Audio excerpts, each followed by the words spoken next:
بسم اللہ الرحمن الرحیم۔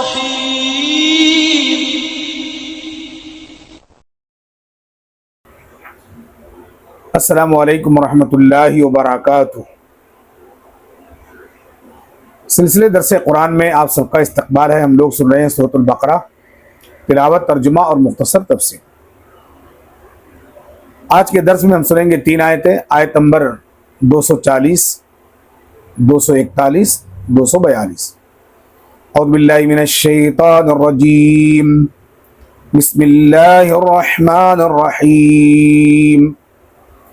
والذین یتوفون منکم ویذرون ازواجا وصیۃ لازواجہم متاعا إلى الحول غير إخراج فإن خرجن فلا جناح عليكم فيما فعلن في أنفسهن من معروف والله عزيز حكيم۔ وللمطلقات متاع بالمعروف حقا على المتقين كذلك يبين الله لكم آياته لعلكم تعقلون۔ ہر قسم کی تعریف اللہ رب العالمین کے لیے، درود و سلام اللہ کے رسول صلی اللہ علیہ وسلم۔ اللہ رب العزت ارشاد فرما رہا ہے، اور تم میں جو وفات پا جائیں اور اپنے پیچھے اپنی بیویاں چھوڑ جائیں، وہ اپنی بیویوں کے لیے وصیت کر جائیں کہ وہ سال بھر فائدہ اٹھائیں رہیں اور انہیں شوہر کے گھر سے نکالا نہ جائے۔ اگر وہ خود ہی نکل جائیں اور نکاح کے بارے میں مناسب انداز میں کچھ کر لیں تو تم پر کوئی گناہ نہیں، اور اللہ زبردست بڑا صاحب حکمت ہے۔ اور مطلقہ عورتوں کو عرف عام کے مطابق خرچ دیا جائے، یہ اللہ سے ڈرنے والوں پر واجب ہے۔ اللہ تعالیٰ اسی طرح اپنی آیتوں کو تمہارے لیے بیان کرتا ہے تاکہ تم عقل سے کام لو۔ یہ 3 آیتیں ہیں آج کے درس میں۔ پہلی آیت میں اللہ رب العالمین نے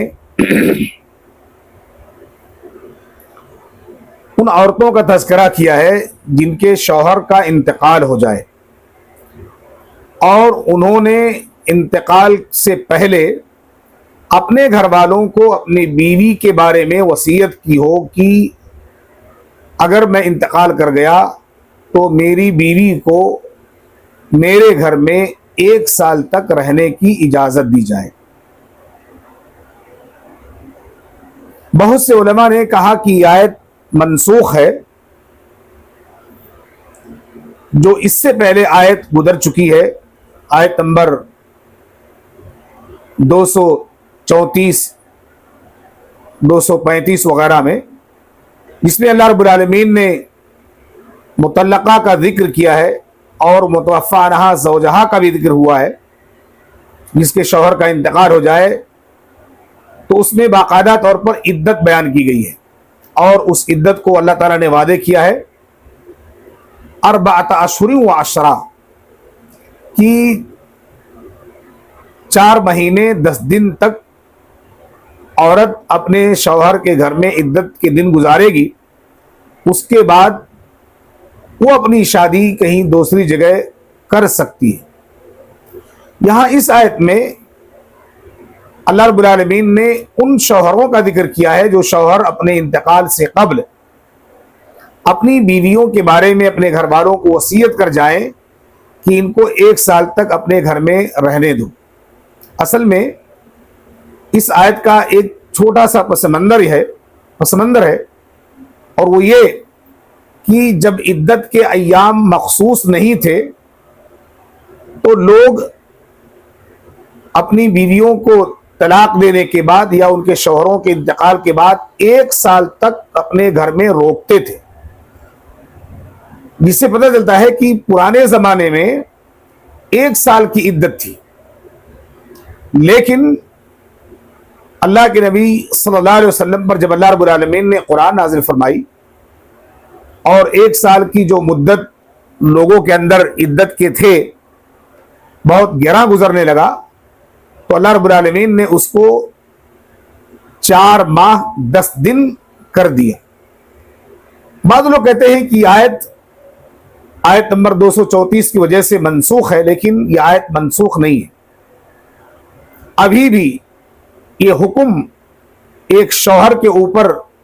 اگر اس نے اپنی بیوی کے بارے میں وصیت کر گیا ہے کہ میرے انتقال کے بعد میری بیوی کو، میرے بچوں کو میرے گھر میں رہنے دیا جائے، تو ان کے گھر والوں کو چاہیے کہ اس بیوی کے اخراجات سنبھالیں، ان کے بچوں کو سنبھالیں،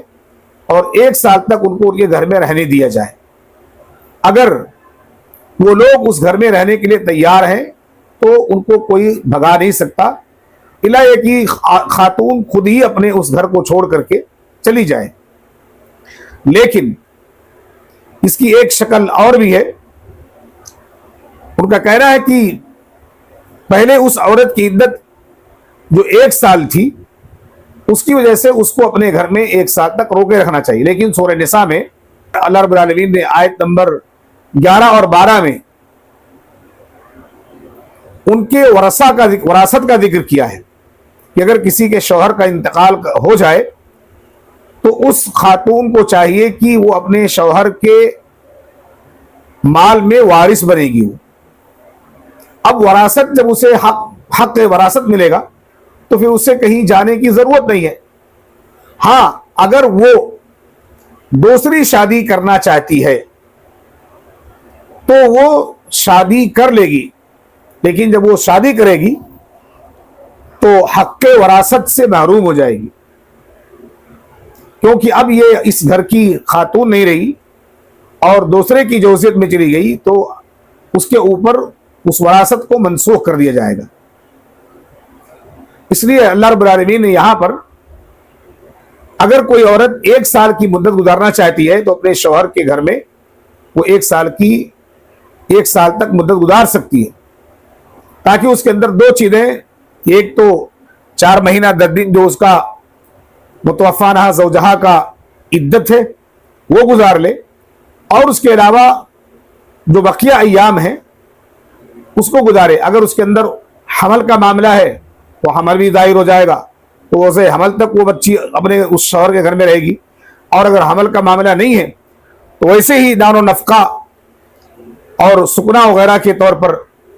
تاکہ اس عورت کی دل جوئی ہو، اس کو ہمت ملے، اس کو طاقت ملے، اور اپنے شوہر کے گھر میں کچھ دن رہ کر کے پھر وہ اپنے شادی کا کہیں انتظام کر لے۔ اگر وہ شادی کر لیتی ہے تو اس کے لیے بہت ہی اچھا ہوگا، کیونکہ اس کے بعد اس کی زندگی کا مسئلہ ہے اپنے شوہر کے گھر میں اپنے شوہر کی غیر موجودگی میں وہ کب تک رہ سکتی ہے۔ اس لیے بہت سارے محدثین نے اس بات پر اتفاق کیا ہے کہ اگر شوہر کی وصیت ہے تو بیوی کو 1 سال اس کے گھر میں رکھا جا سکتا ہے، اور اگر شوہر کی وصیت نہیں ہے تو 4 مہینے 10 دن کی عدت گزارنے کے بعد وہ بھی خاتون اپنے شوہر کے گھر کو چھوڑ کر کے اپنے میکے جا سکتی ہے اور اپنی دوسری شادی رچا سکتی ہے۔ اسی طرح سے اللہ رب العالمین نے اس خاتون کے لیے جس کے شوہر کا انتقال ہوا ہے اس کی جائیداد میں 4 یا 8واں حصہ مقرر کیا ہے۔ اب بعض لوگ اس آیت کے بارے میں کہتے ہیں کہ آیت منسوخ ہو چکی ہے، اس لیے جو میراث والی آیت ہے اس میراث والی آیت کے حکم سے اس خاتون کو وراثت میں اس کا حصہ لگے گا اور اس کے اپنے شوہر کے جائیداد میں سے وہ حصہ پائے گی۔ بہرحال اللہ رب العالمین نے جو یہ حکم اتارا ہے، یہ حکم سال بھر خاتون کو اپنے گھر میں روکا جا سکتا ہے، اس میں کوئی حرج کی بات نہیں ہے، لیکن اگر اس سے پہلے اپنی جو 4 مہینے 10 دن کی عدت ہے اگر اس کے گزارنے کے بعد وہ خاتون دوسرے سے شادی کرنا چاہتی ہے تو اس کے لیے بھی کوئی زور زبردستی نہیں ہے کہ تم سال بھر ہمارے پاس رہو، ایسا نہیں ہے، بلکہ اللہ رب العالمین کی طرف سے اس کو اجازت ہے۔ اور جو عدت کے جو اصل ایام ہیں وہ اصل 4 مہینے 10 دن ہی ہے. یہ جو 1 سال کا معاملہ ہے یہ 1 سال عدت نہیں ہے، لیکن بس دلجوئی کے خاطر جو ہے اس کو روکا جا سکتا ہے. اسی طرح سے امام مجاہد، ابن جبیر اور علامہ ابن تیمیہ رحمہ اللہ اور دوسرے کئی اہل علم کے اقوال ہیں. حافظ ابن کثیر بھی اسے قوی قرار دیا ہے کہ اس سے قرآن کی آیات کی ترتیب کا حسن بھی معلوم ہوتا ہے کہ اللہ تعالیٰ نے جب پہلے 4 مہینے 10 دن کی جو ترتیب بتلائی ہے اس سے پہلے والی آیتوں کے اندر، اور اس آیت کے اندر 1 سال کا جو ذکر ہوا، تو اس سے پتہ چلتا ہے کہ اس میں کوئی خرابی نہیں ہے، بلکہ اس بچی کے لیے جو اپنے گھر میں اپنے شوہر کے گھر میں عدت گزار رہی ہے، جو پہلے 1 سال کی مدت تھی، اللہ کے نبی صلی اللہ علیہ وسلم کے زمانے میں اس کو 4 مہینے 10 دن جو کر دیا گیا، یہ اس کے لیے آسانی ہو اور اس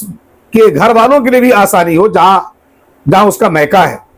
کہ ابھی اپنے گھر میں بچی کم از کم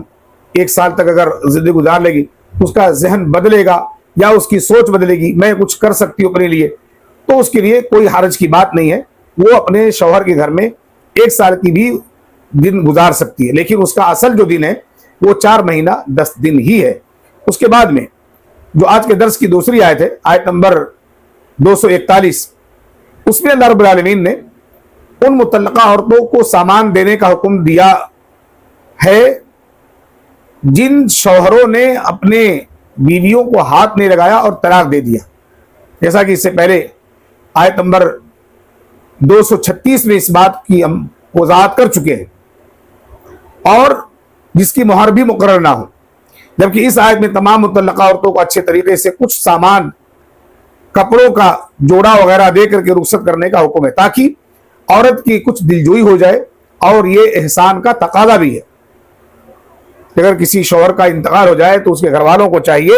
کہ ان عورتوں کو جن کے شوہروں کا انتقال ہوا ہے، ان عورتوں کو اپنے گھر میں ان کی عدت گزارنے دیں، اور جب وہ عدت گزارنے کے بعد رخصت ہونے لگے تو ان کو کچھ لے دے کر کے جو ہے ان کو رخصت کر دیں، تاکہ ان کی زندگی خوشحالی سے گزر سکے. اور جو آج کے درس کی آخری آیت ہے، آیت نمبر 42، یہاں نکاح اور طلاق کے تمام مسائل اللہ رب العالمین نے ختم کرتے ہوئے ذکر کیا کہ ذالک یبین اللہ، کہ اللہ رب العالمین کے احکامات ہیں جس کو اللہ رب العالمین نے تمہارے لیے کھول کر کے بیان کیے، لعلکم تعقلون، تاکہ تم اللہ رب العالمین کی ان آیتوں پر غور و فکر، عقل و دانش سے کام لو، ہوش مندی سے کام لو. اچھا، پورا طلاق اور نکاح کا مسئلہ پورا اللہ رب العالمین نے بیان کرنے کے بعد اس آیت کو ذکر کیوں کیا؟ وہ اس لیے کہ اس معاملے میں لوگ طلاق اور نکاح کے معاملے میں بڑا اجلت پسندی سے کام لیتے ہیں، بڑا غلط فیصلہ کر لیتے ہیں. اس لیے اللہ رب العالمین نے کہا کہ بہت ہوش مندی سے، عقل مندی سے تمہیں کام لینا ہے. یہ دنیا کے جذباتی معاملات ہیں، لیکن ان جذباتی معاملات میں اللہ رب العالمین سے تمہیں ڈرنا ہے، اللہ رب العالمین کا خوف رکھتے ہوئے اپنی اس بیوی کے اوپر ظلم اور اتیاچار نہیں کرنا ہے، اپنے بچوں پر ظلم نہیں کرنا ہے، اور نہ ہی اس کے ساتھ کوئی زیادتی کرنی ہے کہ تمہارے چھوڑنے کے بعد وہ لولی لنگڑی یا پاہج ہو جائے، آپ اس کو اتنا مار وار دیں کہ اس کے ہاتھ پیر سب ٹوٹ جائیں. ایسے بہت سارے بدماش قسم کے لوگ اس طرح کی حرکتیں کرتے ہیں. ایسی ساری چیزوں سے اللہ رب العالمین نے منع کیا ہے، اور ہر بار اللہ رب العالمین نے تقوی کی، اللہ رب العالمین سے ڈرنے کا حکم دیا کہ یہ جتنے بھی معاملات زندگی ہیں اس میں جتنا تم آسانی کرو گے تمہارے لیے زیادہ بہتر ہوگا، اور کل کے دن تمہارا نام بدنام ہونے سے بچ جائے گا. اور اگر تم ان کو طلاق دینے کے بعد دوسرے سے شادی نہیں کرنا چاہو تو کوئی بھی اپنی بچی کی شادی تم سے کر سکے گا، لیکن اگر تم ایک پر ظلم اور اتیاچار کرو گے اس کی حالت عدت میں یا طلاق دینے سے پہلے، جس کی وجہ سے تمہیں طلاق دینی پڑ رہی ہے، تو تمہارے اس ظلم کو، تمہارے اس جو ہے ہٹ دھرمی کو دیکھ کر کے کوئی بھی دوسرا آدمی اپنی بچی کو آپ کو دینے کے لیے تیار نہیں ہوگا. اسی لیے اللہ رب العالمین نے اس آیت کے اندر جہاں پر اللہ رب العالمین نے طلاق کے اس مسئلے کو ختم کیا ہے، وہیں پر اس بات کو بیان کیا کذالک یبین اللہ لکم آیاتہ، اللہ تعالیٰ نے اسی لیے تمہارے لیے ہر چیز کو کھول کر کے سارے مسئلے کو بیان کر دیا، لعلکم تعقلون، تاکہ تم دانش مندی سے کام لو. اللہ رب العالمین سے ہم دعا کرتے ہیں پروردگار ہم تمام لوگوں کو ان آیتوں کو سمجھنے اور طلاق کے اس باریک مسئلے پر غور و فکر کے ساتھ اچھے عمل کی توفیق عطا فرمائے. آمین. وصلی اللہ علی نبی الکریم مبارک وسلم.